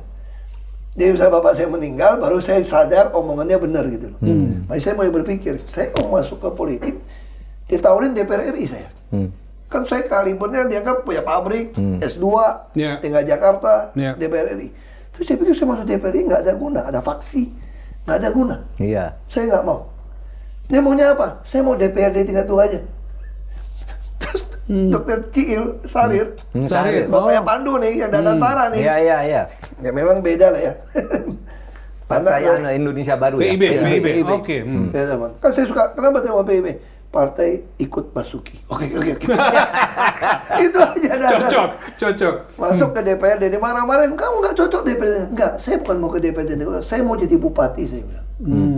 Mana mungkin jadi bupati? Mungkin nggak mungkin urusan kedua. Minimal ide saya sampaikan. Oke. Nah, saya percaya teori Abraham Lincoln. Rakyat itu tahu teori ini walaupun nggak pernah baca atau nggak pernah dengar ya. Yang bilang Mau mengatakan nguji karakter karakter seseorang. orang, kasih dia kekuasaan. if you want to test main character, give him a power. Ya, Iya. jadi saya yakin rakyat bawah itu nuraninya baik. Iya. Cuma karena dia sering dibohongin, dia nganggap kita semua sama. Iya. Nah, makanya saya harus ada lapangan, panggung untuk mempertontonkan karakter saya Oh, tuh. I see. Saya mau layanin kalian. Saya ini pelayan kalian. Dan menurut saya panggung termurah dan termudah diraih adalah DPRD tingkat 2. Makanya saya masuk. Dan teori itu betul. Saya kerja 7 bulan, mereka orang jadi bupati, Pak. Padahal kalau dari sisi agama, etnis ya, 93% itu Muslim. Dan Oh, di situ Yusril luar biasa Iza ya. Mahendra kan kuasain bulan bintang. Iya. Tapi Baik, rakyat Sri. kan punya nurani. Persis. Dia tahu bapak saya juga bangun masjid banyak. Iya, Kita iya. juga nolong orang Islam juga. Karena memang lingkungannya kan Melayu kita Iya, semua. iya, kan. iya. Sekolah juga negeri, teman saya juga pada Melayu semua. Jadi terpilih. Nah, teori itu kenapa waktu saya masuk ke DPR RI? Saya nggak mau masuk DPR RI tadi, Pak. Saya kalah di Gubernur Babel. Ya. Mau tuntut di MA, ada oknum bilang bisa disogok. Saya pikir, saya juga orang yang suka baca cerita nabi-nabi, Pak. Nabi Sulaiman pernah tulis satu tulisan itu. Sebuah negara itu runtuh karena pejabatnya suka suap. Jadi saya merasa kalau saya mau jadi pejabat itu saya nyuap. Saya bukan negakin negara dong. Meruntuhkan ya. Tapi saya kalah, dimaki-maki orang. Orang bilang politiknya begitu. Kalau kamu Kalau kalah, menang, nyogok menang itu dosa. Ini kan kamu menang, tapi kalau nggak disogok, nggak bisa menang. Wah, saya bergumul akhir India saya nggak jadi. Dokter saya juga bilang, saya kenal 2 Ahok ya. Kita makan di es krim Lagusa tuh, Pak. Karena sidangnya MA waktu itu. Iya. Gue kenal 2 Ahok ya, sama-sama gila kayak lu ya. Gue nggak mau lu mati terbunuh ya. Itu ada Suhoki, sama gila kayak lu katanya. Ini Ahok juga gila. Gak boleh itu hoknya hoki punya gue hok belajar. Itu nama hok doang. Dari intinya. Terus rakyat bilang, Bapak kalau nggak di kekuasaan gimana? Bapak ngomong selalu begitu. Masuk DPR. Wah, DPR yang mana nih? PDIP nawarin. Partai PDIP nawarin. Nah, terus saya berpikir, saya ini orang kadang-kadang agak mistik, Pak. Oh gitu. Kalau saya ditawarin Demokrat juga. Oh, Terus ya? Om saya bilang, Demokrat baru mulai kan. Iya. Wah, ini kalau lihat muka orang Chinese kan tukang suka lihat muka orang. Itu lihat di TV tuh, kata bapak saya nih katanya. Ini muka SBY ini, lu mesti ikut dia nih. Ini minimal 2 periode presiden. Kata bapak. Dan enggak ada om saya nih. Oh, oke, Dan dia belum ada orang banyak. Lu cocok ikut partai dia kalau mau calon. Dan betul 2 kali jadi presiden ya kan? Tukang kuam yang tuh nggak tahu dari mana ilmunya Iya. itu. Terus saya berpikir, apa betul saya mau masuk DPR ya? Kalau saya ikut Demokrat pasti dicalonin dong. Pasti. Ikut PDIP pasti dicalonin dong. Sama TWK mas semua kan dekat. Aku cari gara-gara deh. Kalau gitu gue coba ngelamar ke Golkar aja. Karena secara logika nggak mungkin saya masuk. Ditaruh saya nomor 4 Pak. Golkar. Nggak mungkin masuk Pak. Ya udah, memang aku cuma iseng pengen tahu kayak apa sih kampanye kayak apa. Saya pengen tahu aja nih. Terus Golkar waktu nomornya 23. Ya. Saya nomor 4. Wah saya suka nomornya, saya bilang. Ji Samsu. 2, 3, 4. Kan dulu jiwa sampai surga tuh. Iya. 2, 3, 4. Udah. Nggak mungkin jadi dong. Di Bangka Belitung kursi cuma 3. Semua Ini kursi nomor sisa. 4. Nomor 4 mana bisa orang kursi cuma berebut 3. Ya. Tahu-taunya MK, mungkin Bapak Mengubah putusin. putusan. Oh, suara terbanyak. Suara terbanyak. Oh, Anda Masuklah saya ke Iya. DPR. Berarti cilaka gitu ya. dapat berkah dari saya. Iya. Karena fair kan mengadministrasi Gara-gara keadilan. putusan MK. Masuklah saya ke DPR. DPR. Masuk situ saya baru sadar rapat-rapat nih kita ini cuma jadi kayu bakar nih, makan daging nih. Nah udah 1 tahun 2 tahun belajar, saya udah mau minta keluar. Cari keluar nih gimana caranya keluar. Nanti masyarakat marah dong. Wah gimana caranya dikeluar nih. Jadi kalau jadi gubernur Babel disuruh wakil, panggil dari Adai, kan masih keluarga dia orang Bugis juga kan. Keluarga. Saya ini angkat orang Bugis Pak, anak Pak. Jadi keluarga gitu. banyak ya, jadi panggil. Itu gubernur tergantung kamu nih, Hok. Panggil dari Bang Adai. Kamu jadi wakil atau mau jadi gubernur terserah, kita kasih ke lu. Aku bilang, enggak lah, ngapain gue pulang ke Bangka Belitung? Enggak. Iya, dari Jakarta. Nah, terus sudah. Tapi aku mau berhenti di DPR, gimana caranya nih Pak? Bergumul saya datang. Berhenti kan nggak enak sama rakyat. Terus saya bilang, saya mau jadi gubernur Jakarta. Wah. Oh gitu. Dipecat Pak. Kalau itu dipecat. karena ini kan porsinya Tantowi, Haji Samsudin. Oh, The Golkar ya. Golkar, kamu dipecat katanya. Ya udah, dipecat ya pecat. Pokoknya gue mau keluar lagi lah gitu lah. Pokoknya ada alasan Oke. lah. Iya. Gak bisa kumpul. Kita ada mistiknya Pak. Apa kumpul, gue gak kekumpul KTP lah. Ya sudah. Mau berhenti. Tahu-taunya Pak Prabowo segala macam pengen cari orang minoritas untuk ditonjolkan, tau nggak? Calon gubernur. Padahal kursi cuma 7. Ya nggak apa-apa lah, ada alasan keluar lah. Kan nggak mungkin dong Gerindra nyalonin kita. Dia butuh 17 berapa kursi gitu loh. Nggak apa-apa. Yang penting gua ada Gerindra. alasan. Nggak mungkin nyalonin saya dong. Dia bilang, kita nggak cukup. Kita gantiin PDIP ya, kamu wakil ya. Begitu wakil, nggak bisa juga. Pak Jokowi maunya Deddy Miswar, bukan saya. Awalnya gitu Awalnya bukan saya. Iya. Iya kan dia sama saya pasti kartu mati dong Pak. Udah Chinese, turunan Kristen, bukan Betawi, nggak ada duit, nggak masuk akal. Waktu itu kan muncul dari Mizwar ada Sandiaga Uno. Dia mau dari Miswar, kan 2 nama nih tertinggi. Ini kata orang dalam, saya nggak lihat buktinya ya. Jadi dia suruh masukin 2 nama dari hasil survei. Iya. Dari 12 nama survei itu saya paling bawah. Tiap kali mau dibuang 3 atau 2, Pak Jokowi minta saya naikin. Tetap masukin sampai Ahok. Hasan Nasbi ngomong, hebat amat sih ini orang, hebatnya apa dinaikin? Menurut saya ya, mungkin ini keyakinan saya nih. Pak Jokowi juga nggak mau Sandiaga Uno. Padahal ketika tinggal 2 nama kan mesti masukin ke Bu Mega nih. Bu Mega. Pak Jokowi minta ganti Sandiaga Uno, isu ganti nama saya. Yang dari nomor 12 naik-naik terus. Supaya apa? Karena Pak Jokowi tahu, katanya, ini bukan kegiatan saya nih, dia tahu Ibu Megawati nggak mungkin setuju Deddy Miswar. Kalau Deddy Miswar dan Sandiaga Uno dimasukin, pasti Ibu akan pilih Sandiaga Uno. Tapi kalau masukin Ahok, lo kartu mati lo. Pasti pilih Deddy Miswar dong. Iya. Nggak tahu Ibu Mega, nggak tahu dari Bali, dari mana, pilih Ahok. Pilih Ahok. Sampai Pak Jokowi syok. Semua syok. Oh, jadi Anda tuh tidak diharapkan oleh Pak Jokowi? Termasuk Cahyo Kumolo marah-marah. Pak Ahok itu tidak diharapkan? Nggak diharapkan dia. Oh, Ya kan, saya makanya dulu kampanye nggak ada 2 foto kan. Karena dianggap kalau saya kampanye untuk orang kelompok Islam, saya nggak laku. I see. Baik kampanye mana saya nggak bisa datang. Yang ke TTR itu nggak pernah 2 foto. Saya cuma datang ke tempat kalangan yang minoritas. Di restoran melulu, makan melulu, gemuk saya. Itu ceritanya, gemuk saya makan terus. Oh, gitu. Jadi kita harus percaya semua tuh takdir yang ngatur. Takdir. Iya. Kalau nggak ada cerita tuh. Nggak ada cerita. Waktu saya tanding pun, nggak ada orang mau dukung kita kan. Terus menang putaran pertama. Putaran kedua saya pikir pasti kalah. Ya nggak apa-apa lah. Minimal kita udah pernah berdebat, udah sampaikan ide-ide, ya kan? Ya sudah. Tahu terpilih. Tahu-tahu menang ya, luar biasa ya. Saya berpikir, ya udah saya kerja baik-baik bantu Pak Jokowi lah. Tuh nolong rakyat banyak gitu kan, jadi model gitu ya. Nah mungkin 5 tahun akan datang dia mungkin juga nggak mau ngajak saya lagi gitu. Saya juga nggak pernah berpikir dia mau jadi presiden kan. Waktu itu Kan ya. selalu ngomong, enggak lah, siapa selalu ngomong enggak. Kan gitu lah, kita nih. Positif thinking lah gitu ya. Kita pikir, iya dong. Bagus. Terus logika gimana mau jadi presiden gitu kan? Bukan jenderal, bukan siapa gitu, kita berpikirnya ya. Iya. Ya kita kan mesti realistis gitu loh. Nah saya jadi wagub pun saya udah senang, ya udah saya kerja dalam lah kerja. Tahu-tahu dia jadi presiden. Saya dipanggil tuh dari Gerindra, dimarah-marahin, makanya saya berhenti. Karena dianggap saya mendukung Pak Jokowi jadi presiden supaya jadi gubernur. Oh begitu, makanya berhenti. Terus suruh saya kampanye untuk ngatain yang benar dengan Pak Jokowi gitu loh. Oh, Itu gitu. udah awal Pak. Dengan Seakan-akan itu Sekda Solo kan udah ngomong, nggak kuat dong, kalau ngomong lebih kuat dong.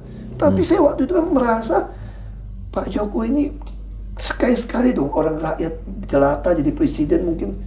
Kan kata Bapak lebih empati Pak. Iya. Kan logika kita gitu dong Pak. Iya. Kan Bapak pernah rasakan susah. Kalau saya kan terus terang saya nggak pernah rasakan susah Pak. Iya. Kita dari kecil makan enak terus Pak. Iya. Naik mobil terus, sepatu, baju bagus terus. Persis. Nah kan jadi saya cuma berpikir gitu, maksudnya mesti dukung. Ya itulah. Atau saya sampai sekolah ke Mako ya sudah. Tapi saya nggak pernah nyesalin. Saya kalau ditanya diputar waktu, kalau bisa putar kamu mau nggak? Nggak, saya tetap pilih masuk saya bilang. Karena dengan masuk itu saya belajar banyak. Belajar mendengarkan saya. Saya tahu, oh ini salah. Oh ini nggak perlu diucapin punya. Oh ini nggak perlu kita komentar. Jadi kita belajar. Ya kita jadi ngerti. Haus jadi ngerti. Kan kalau di dalam pengen sesuatu nggak dapat tuh sakit sesek.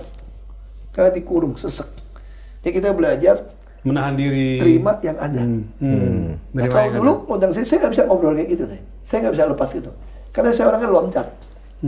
Jadi buat besok lusa punya urusan saya udah mikirin. Jadi saya nggak pernah nikmatin hari ini sebenarnya. Sekarang udah lebih Wah, sekarang saya nggak mau tahu. Besok urusan besok ada susah sendiri, ngapain pusing? Iya.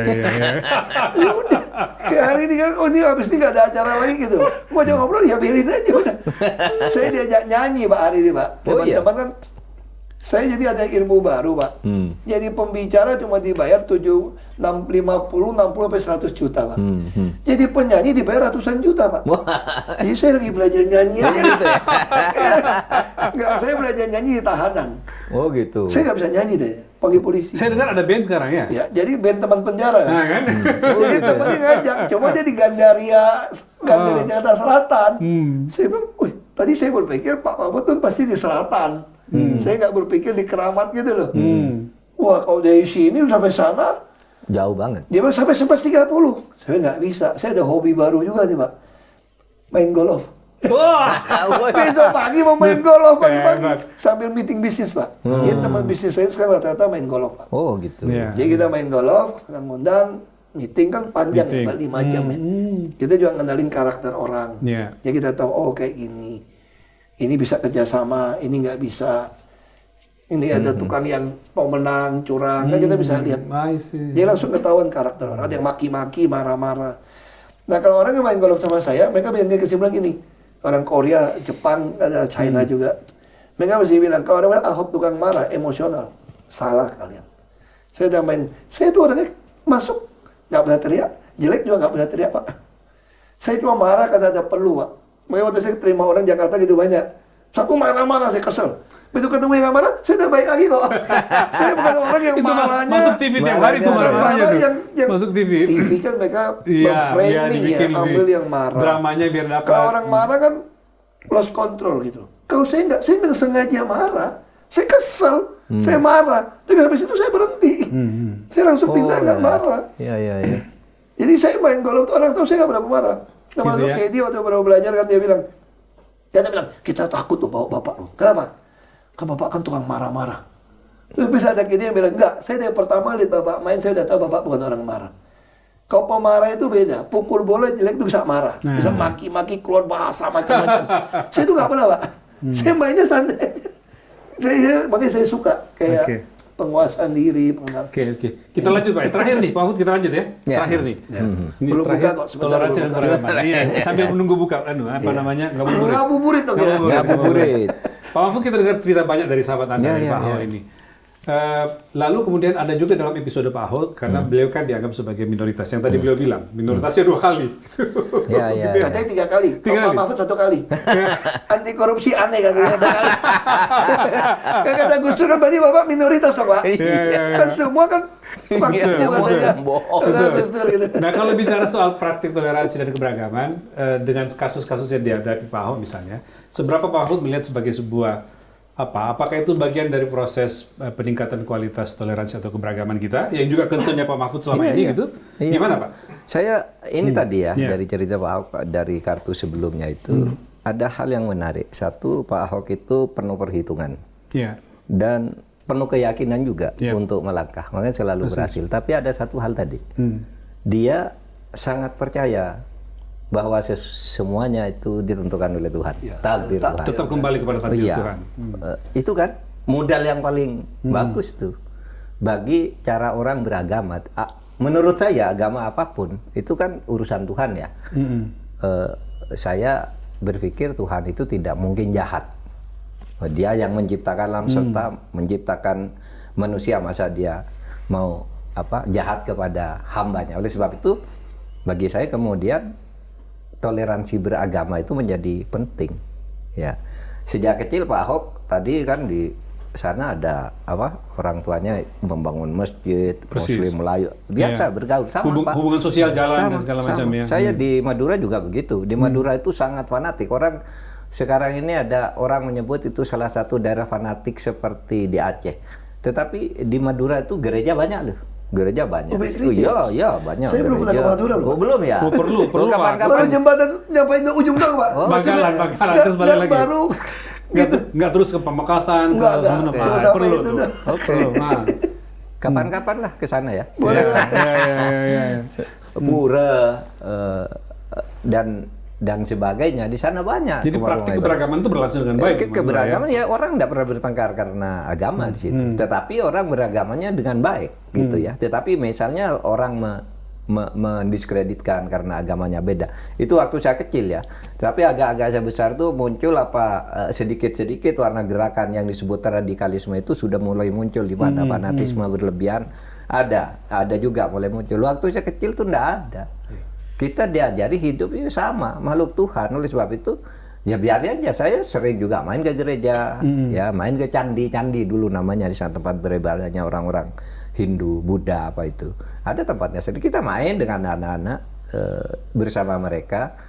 Dan kalau Lebaran mereka itu yang beragama juga ikut main. Kalau hari apa gitu Natal gitu kita juga ikut ke situ gitu. Nggak apa-apa tuh. Indah sekali ya. Indah sekali Ya waktu kita itu. kecil gitu ya. Waktu Saya kita kecil gitu. kecil. Iya, gimana Pak Ho? Gimana? Iya kalau mau lebaran takbiran nih malam nih. Iya. Udah nganterin tetangga ketupat, Iya kan? sayur.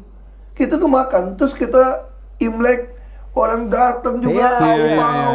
iya. Jadi sembahyang rebut kan bapak saya ketua kelenteng kan. Iya. Jadi saya baru kaget itu setelah sampai Jakarta sekolah baru mulai itu. Baru Pak. mulai. Tahun 80-an tuh baru terasa tuh. Iya. Dia kalau mau jadi OSIS jadi apa? Mesti orang Sudah asli, mulai. mesti Iya, ini, udah mulai. mesti ini. Iya, iya. Ya suatu ada kepentingan kekuasaan. Jadi akhirnya jadi Iya, artinya kalau untuk kepentingan sosial itu terbangun, tapi ketika kepentingan politik tiba-tiba terbelah begitu ya. Iya, Pak Ho kan merasakan begitu ya. Betul. Iya, Sejak tahun 80-an ya itu. Dulu Iya, waktu saya kita tahun 80-an ya, saya waktu kita mulai kecil indah sekolah. sekali.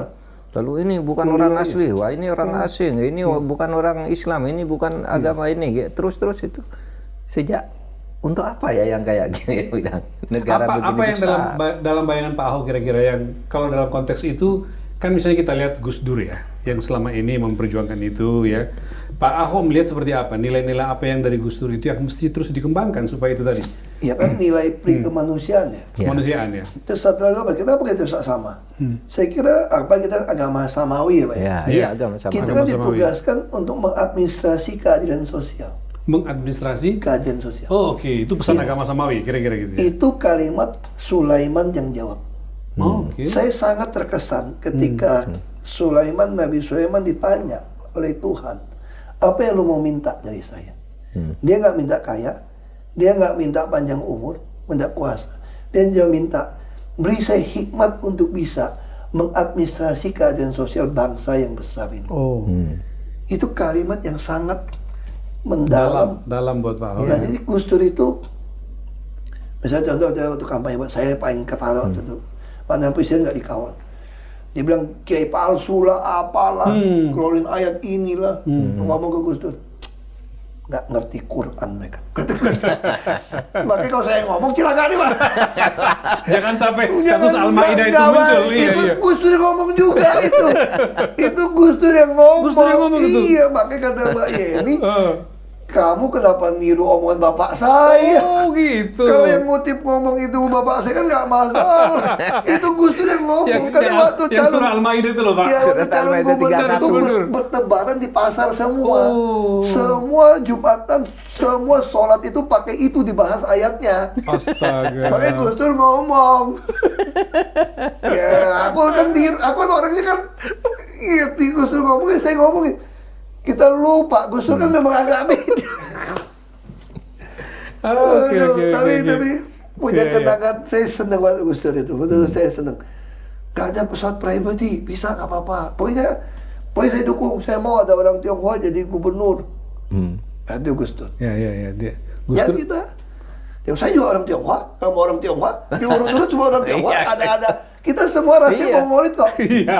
Gus Dur begitu. Gus Dur Kita begitu semua ya. rasanya Mongolit kita. Oh. Gimana? Makanya Belanda membedain dengan Statbat kan. Yang masuk Islam dianggap Melayu. Ya. Karena Belanda nggak bisa bedain kita. Iya betul. Itu alasannya. Iya. Orang Arab nggak, Islam Arab tetap dia kelas dia. Tapi kalau orang Cina masuk Melayu langsung jadi Iya. pribumi. Dan sekarang diperhatikan juga keturunan Chinese nikah dengan Jawa sekarang Pak beliau ini kan. Iya. Iya Pak. Kalau saya keluarga memang dari bapak ibu saya semua tuh udah banyak nikah silang. Nikah silang. Om saya banyak yang mualaf karena nikah. Ada juga orang Melayu yang ikut ke Chinese yang tua dulu kan ikut sembahyang. Nenek saya itu setengah Thailand Pak. Oh gitu. Dari bapak saya Pak. Nenek saya tuh bapaknya orang Thailand. Jadi nenek saya tuh pakai sarung. Pakai siri. Iya. Makanya waktu PP 10 Pak Yusril tuh salah tuh. Dia kira keluarga saya jadi WNI karena tahun 80-an dikasih Pak Harto. Enggak, keluarga saya itu udah WNI. Saya udah WNI, adik saya WNI udah dari lahir semua. Kenapa? Karena nenek saya waktu di PP 10 tahun PP 59 iya. untuk pilih WNI atau RRT, kalau pilih RRT kan dipulangin ke Tiongkok. Iya. Nenek saya nggak pilih Indonesia. Kenapa? Nenek saya bilang kita nggak ngerti, lu pulang juga nggak bisa bahasa Cina. Makanya bapak saya selalu diingetin kata nenek saya, oke, kamu ada turunan Cina, Tiongkok, itu tanah leluhur kita. Leluhur. Tapi tanah air kita ya Indonesia. Wah, luar Makanya biasa. nenek saya itu nggak pergi. Itu kenapa keluarga kami itu WNI itu dapat dari dulu. Tapi kalau tes DNA pernah enggak? Nah itu Berapa persen? Kayaknya malah kata si Najwa Shihab ya, dia lebih baik unsur Cina ya daripada saya. Di tes DNA, iya banyak kok kita tes DNA Najwa Shihab ketawa. Kalau nanti ada keturunan Arabnya kalau Najwa Shihab tuh nggak salah Arabnya cuma 3% gitu Iya, ya. katanya lebih Lebih dikit Sementara Arabnya. Cinanya dia 40 Iya. sekian. Karena memang kan kita campur ya. Iya. Tapi di Iya kan Belitung- nggak ada yang Persis. betul-betul di ini Belitung kan. kan campur. Iya, akulturasinya tinggi kan. Iya. Nah, bapak saya juga nggak mau pergi waktu nenek saya masih hidup, dia anak bungsu. Waktu nasionalisasi disuruh ke Belanda, dia bilang Indonesia nggak ada harapan. Tapi bapak saya bilang kalau nggak ada harapan, lu pergi nggak ada orang dong. Inti bapak saya juga nggak mau pergi. Bapak saya bujang ditawarin ke Belanda. Oh gitu Dia ya. ikut sama Belanda kerja. Jadi memang akhirnya kebentuk dari keluarga. Keluarga ya. Jadi kebentuk dari nenek, dari bapak. Dan ngomong-ngomong sekarang di rumah ada si kecil yang baru Pak. Oh iya. Beliau baru dapat anak ketiga. Selamat Pak Ahok. Selamat, Buat Pak Masih. Selamat Pak. Bulan Desember kemarin ya. Iya. Saya lihat Hari beritanya. Ibu, Hari Ibu. Hari Hari Ibu. Ibu. Selamat Ini ya. cukup kalau ini blok matanya nih. Hah? Belum, Belum Pak. katanya. Oh ya. Itu kayak mamanya. Selamat. Cukup Pak Mahfud, Pak Ahok? Masih. Cukup. Cukup. Di Tanpa Saudara kita Makasih. 1 jam Ya. lebih, 1,5 jam kalau Iya, nggak salah terima nih. kasih.